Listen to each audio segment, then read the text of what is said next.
preliminary hearing for an ex-BART police officer accused in the fatal shooting of an unarmed man started this morning. And previously unseen footage of the shooting was expected to be unveiled. Anna Duckworth is live in Oakland with the latest. Anna.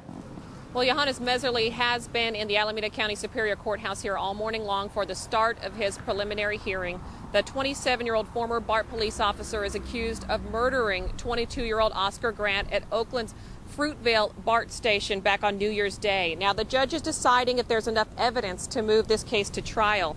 The first witness called today by the prosecution was Karina Vargas. She took cell phone video of the incident, and Vargas told the court that it looked to her like Grant and his friends were cooperating. She said she started recording because it looked like police were getting, quote, rough. Now, Grant was unarmed. He was lying face down with his hands behind his back when he was shot. Several more witnesses who recorded the shooting are expected to take the stand, including a 20-year-old university student whose never before publicized video is said to give the clearest picture yet of what happened. The defense is arguing that Meserly meant to use his taser on Grant and not his firearm. They want the murder charge dropped down to manslaughter, but prosecutors say it was no accident, that Meserly told other officers just minutes after the shooting that he thought Oscar Grant was going for a gun.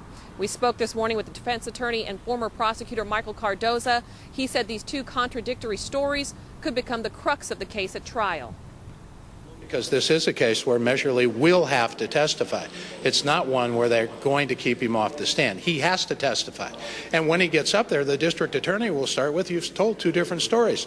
Let's call the I'm reaching for the taser story A, and let's call I'm reaching for the gun story B. Which would you like me to start with? Trial for murder in Johannes Meserly. As the hearing's gone on inside, dozens of protesters calling for justice for Oscar Grant gathered outside.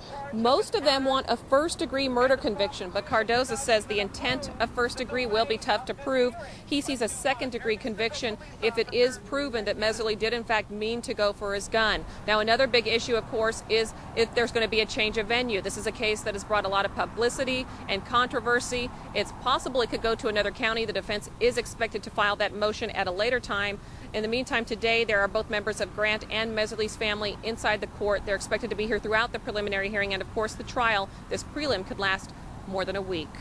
All right, Anna Duckworth, thanks for the update this afternoon.